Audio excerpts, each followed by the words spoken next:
የአማራ ክልላዊ መንግስት ከሚያስተዳድራቸው ዞኖች ውስጥ ትጠቀሳለች። ከተመሰረተችም 28 ዓመታት ተቆጥረዋል። በተለያዩ የባህል እሴቶችና የቱሪዝም ሀብቶቿም ትታወቃለች።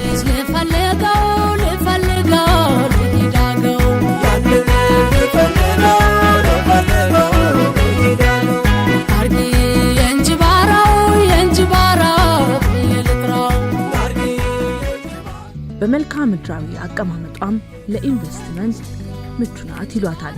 ከአዲስ አበባ 435 ኪሎ ሜትር ርቀት ላይ የምትገኘው የአዊ ብሔረሰብ አስተዳደር